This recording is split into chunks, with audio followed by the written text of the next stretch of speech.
You're nothing without me, Jolene. His words sliced through me like glass shards, each syllable dripping with disdain.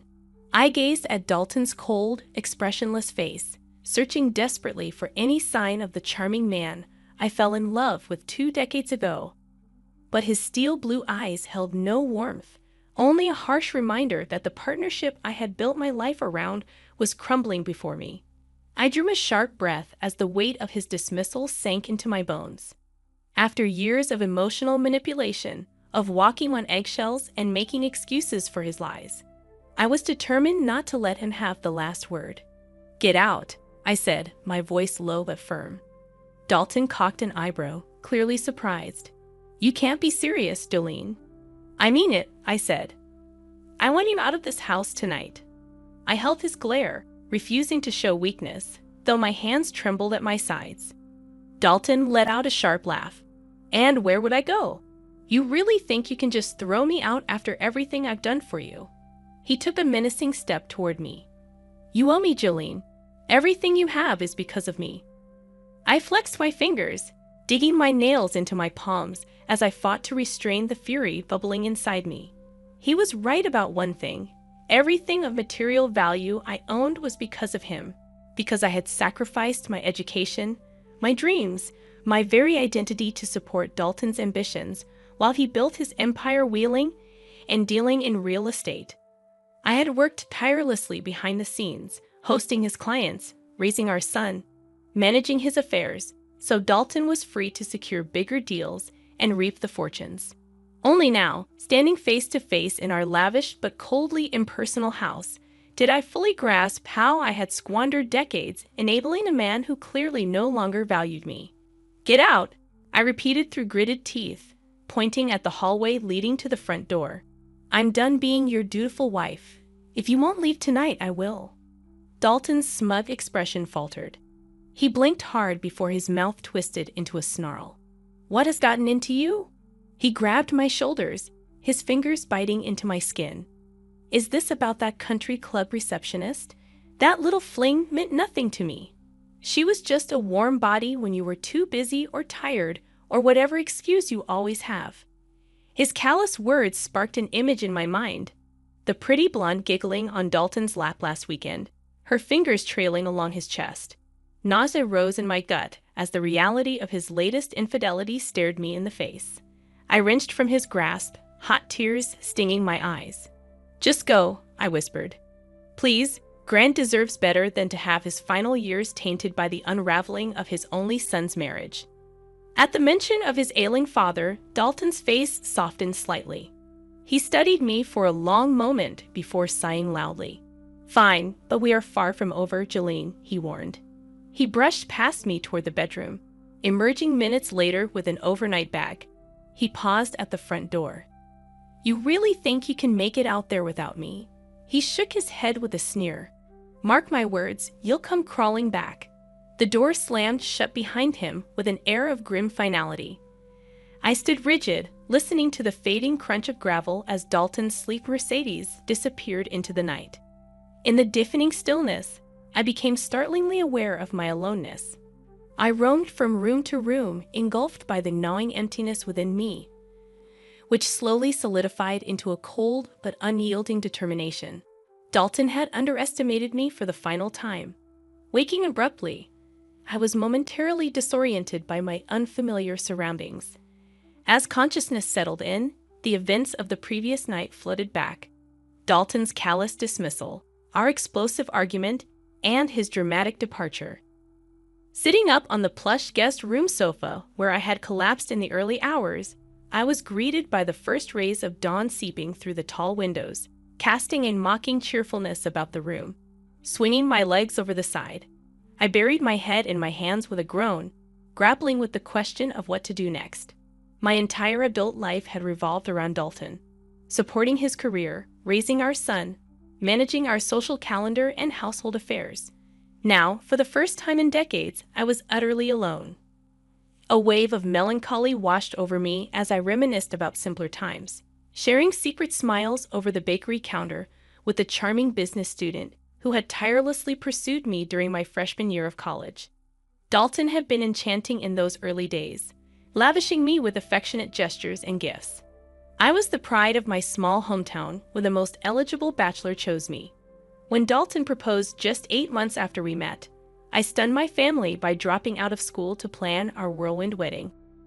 Caught up in the intoxicating rush of young love, I couldn't fathom denying Dalton anything.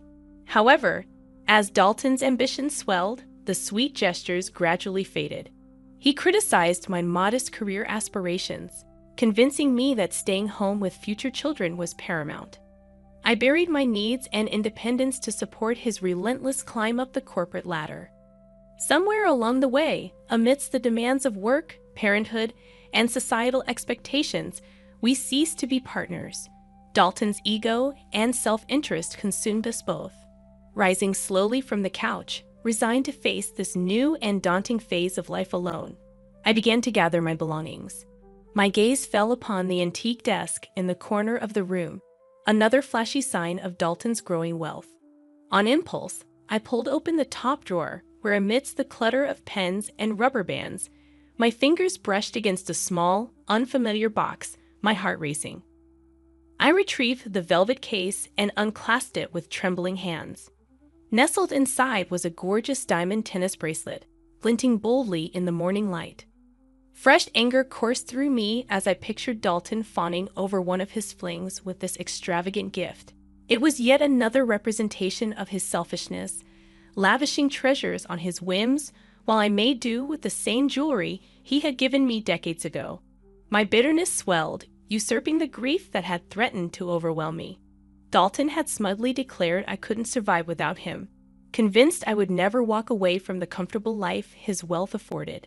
Staring down at the diamond bracelet, a bold idea took shape. Dalton wasn't the only one who could play dirty. If he wanted to underestimate me, I would show him just how cunning I could be. Snapping the box closed, I tucked it into my bag with renewed resolve. I had calls to make: an overpriced divorce lawyer, a savvy real estate agent, perhaps even a private investigator. I refused to emerge from this marriage broken and destitute, simply because Dalton assumed that was my only option. For the first time in years, I felt fully in control of my choices. Come what may, I would land on my feet, and karma willing, I would bring Dalton to his knees in the process.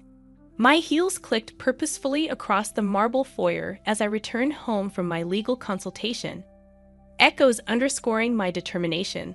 The conversation replayed in my mind. With no prenuptial agreement in place, you have considerable leverage in the divorce settlement, my cutthroat lawyer had said, especially given the length of the marriage and assets involved. I allowed myself a small, satisfied smile as I set my bag down on the kitchen island, the weight of the unknown tennis bracelet still tucked inside serving as a tangible reminder of Dalton's deception. My plotting was interrupted by footsteps and a shocked gasp behind me. I spun around to find Lucia, our housekeeper, clutching her chest in the kitchen doorway. "Mrs. Harris, you gave me such a fright. I did not expect anyone else to be home," she exclaimed.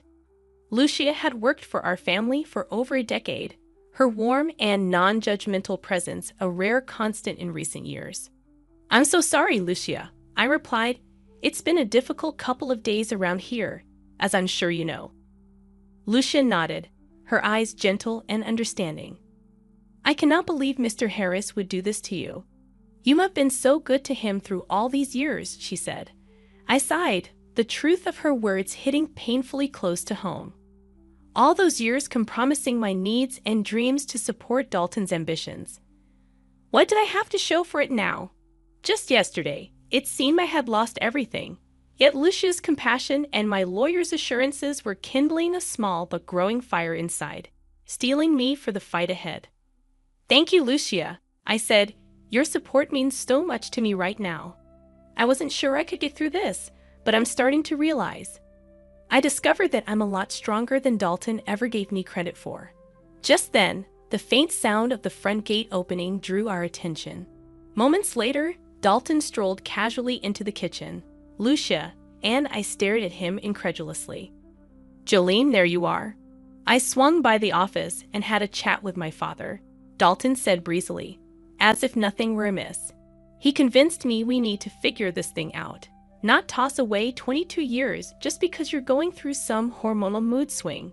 He glanced at Lucia. Would you mind giving us a few minutes? I stood frozen as Lucia nodded and slipped quietly from the room. Dalton turned to me, his expression softening. Come now, Joe. I know things got a little heated the other night. He reached for my hand. We're under a lot of pressure. What with father's illness, Alex graduating, and work being more demanding than ever. When I still didn't respond, he gently grabbed my shoulders. I forgive you for your little outburst, all right? Why don't we take a weekend trip to the vineyard? Just the two of us, reconnect, and hit the reset button. My blood boiled at his audacity to waltz back in here expecting reconciliation after everything he had put me through. I wrenched from his grasp, my voice dripping with venom. You arrogant bastard, get out before I have you thrown out. Dalton blinked in surprise. Jolene, please, just listen, he began, but I cut him off. No, you listen. I saw the bracelet, Dalton. His face paled. Our marriage is over.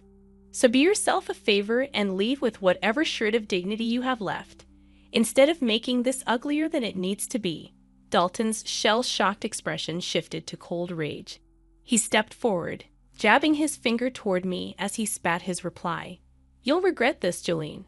I promise you that. I awoke the next morning feeling truly rested for the first time in recent memory. Dalton's latest attempt to manipulate me had only affirmed I was on the right path.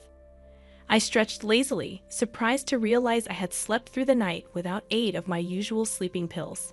Throwing back the covers, I headed for the shower with fresh resolve, the conversation with my lawyer replaying in my mind. Document everything from this point forward. Every financial record you can get your hands on, any evidence of affairs. It will only strengthen your position. By the time I finished blow-drying my hair, I was brimming with purpose. I quickly dressed and headed straight for Dalton's home office.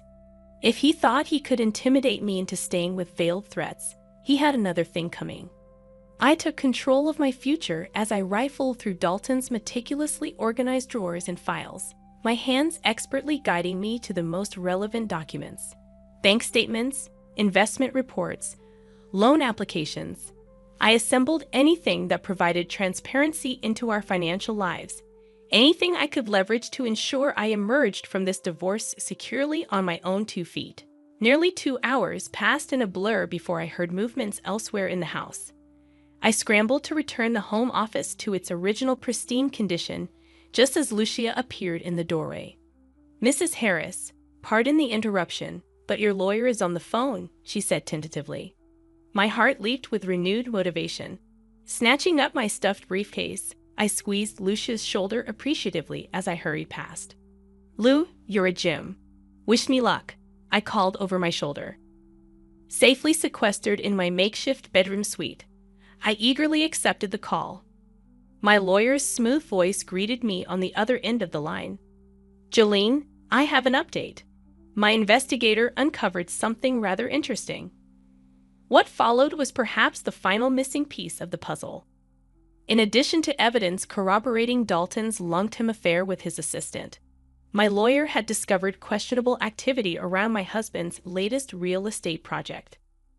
It appears Dalton and his business partner may be intentionally devaluing the property on paper while projecting high future returns to investors, he explained. It's not definitive fraud yet, but it's ethically questionable at minimum. I shook my head in disgust as I realized I had only scratched the surface of Dalton's deceit. After profusely thanking my lawyer for the update, I hung up the phone feeling more empowered than ever. I now held the keys for my liberation from Dalton's toxic web in every sense, emotionally, financially, socially. Emboldened by this newfound evidence, I found myself actually hoping Dalton would try confronting me again. I would relish seeing the smug smile wiped clean off his face when he realized I now held all the cards. The fantasy faded as unwelcome sadness momentarily softened my resolve. Somewhere under the arrogance and duplicity lurked the man who had once made me feel cherished. I said a silent goodbye to that Dalton, the one who existed before success corrupted him completely. With peace in my heart, I tucked away the memory of him for good, along with any lingering doubts about my path forward. This was my life now, and I refused to let anyone control my fate ever again. I stared in disbelief at the documents spread across the desk before me. Financial statements, private emails, company memos, all pointing to the same devastating truth. Dalton had lied. My husband was facing bankruptcy and hadn't bothered to give me even the slightest warning. I sank back in the leather desk chair, my heart pounding as the reality of my predicament sunk in. All those years sacrificing for Dalton's ambitions, and now there was apparently nothing left to show for it. Even the lavish house I sat in was headed for foreclosure. Hot tears stung my eyes. How could I have been so stupid and naive? Of course, Dalton would find new ways to deceive me right up until the bitter end. My sadness quickly hardened into rage as I considered how easily Dalton could have hidden assets or squirreled away funds, anticipating our divorce. I rifled through the papers again, seeking clues, but found nothing concrete. My phone buzzed loudly, jolting me from my frantic research. I glanced at the caller ID, my lawyer. Taking a deep breath to steady my voice, I answered. "Jolene, I'm so sorry about this news," came the somber greeting. "Dalton has kept his financial struggles painfully quiet, it seems. But there may still be options." "Don't apologize," I interjected firmly. "You've given me a gift with the truth. No matter what Dalton tries now, he can't manipulate me anymore." I meant every word with clarity, with conviction. I refused to cower and panic in reaction to Dalton's lies. Not this time. After discussing strategy with my lawyer, renewed courage and conviction propelled me upwards. I gathered my paperwork, adjusted my dress, and strode purposely from the empty house without a backward glance. I arrived unannounced at Dalton's sleek downtown office. His receptionist gawked as I flew past her desk and barged straight through the imposing double doors. "Jolene, what are you?" Dalton sputtered, rising from behind his glass and steel executive desk. Before he could react further, I slapped down the stack of financial documents in front of him. "Game over, Dalton. I know everything," I announced. His confident expression wavered slightly. I pressed my momentary advantage. "I'll be filing for divorce tomorrow. Given your situation, I expect you to be reasonable in the settlement." Dalton opened his mouth to protest, but I silenced him with one final blow. "And if you fight me, I won't hesitate to share every sordid detail with the board, your investors, our entire social circle." My voice rang with conviction. "My lawyer seems confident that exposing your dirty laundry would rather undermine your attempts to save face and salvage your precious reputation, bankruptcy notwithstanding." Dalton pid, sinking slowly back into his seat in tacit acceptance. His eyes narrowed, but his voice held a note of defeat when he finally replied, "You don't have to threaten me, Jolene. Despite what you may think, I have no intention of leaving you destitute." I nodded curtly, maintaining my defensive facade despite the tempest of emotions swirling inside me.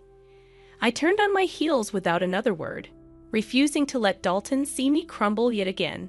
Safely outside, I sucked in ragged gulps of air, willing my thundering heart to quiet and the sting of tears to abate. So this was it, the demise of the future. I had staked everything on straightening my back. I began the long walk back to grab my things from the house I could no longer call home. Yet amidst the uncertainty now before me, each step fueled a growing flicker of hope inside my heart. I was finally taking back control of my life, and God help anyone who tried to stand in my way. I took a deep, steadying breath as I prepared to sign the final divorce decree. After weeks of tense negotiations, we have finally reached an agreement. I would retain ownership of our main residence and receive a sizable portion of marital assets. Dalton would keep his summer beach house and the remaining investments.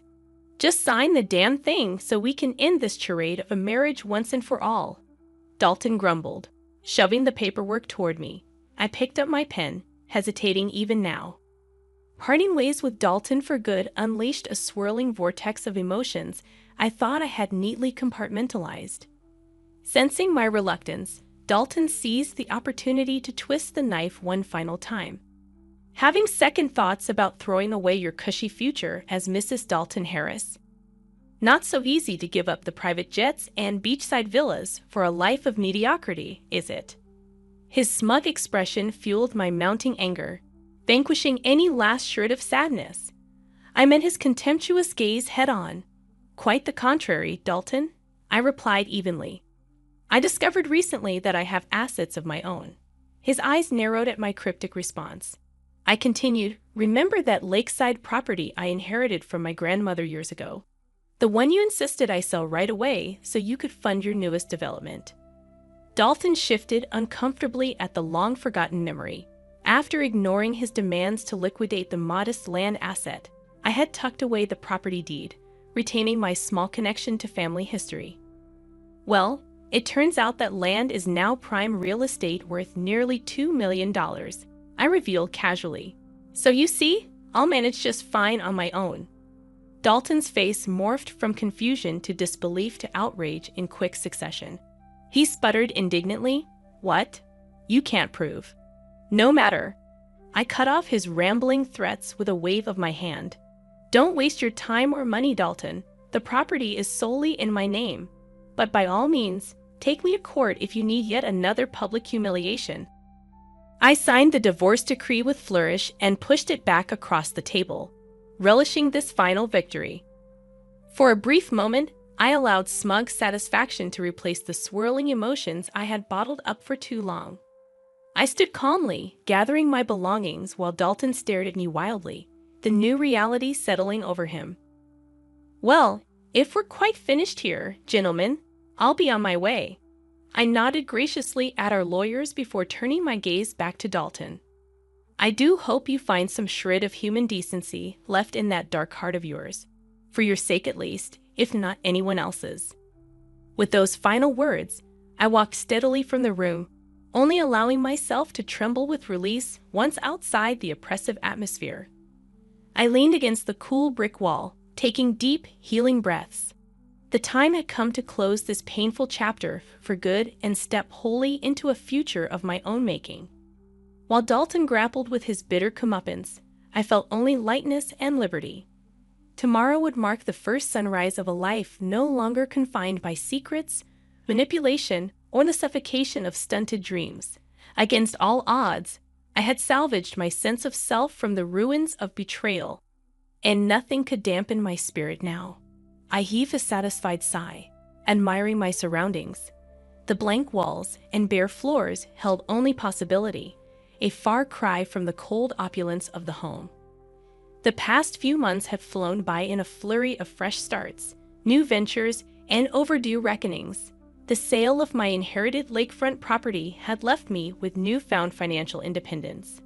After the divorce, Dalton descended swiftly into disgrace as details of his shady business dealings came to light.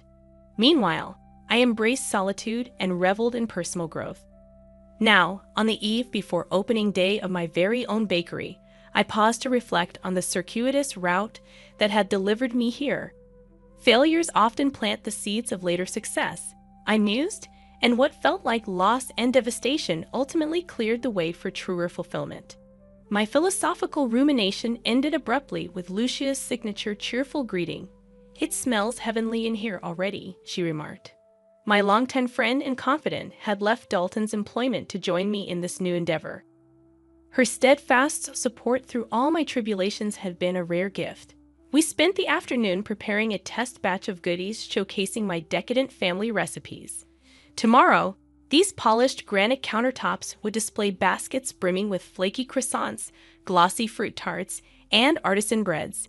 As we worked, laughing easily together, my phone buzzed loudly in my pocket. I dusted the flour from my hands before glancing at the caller ID, an international number I didn't recognize.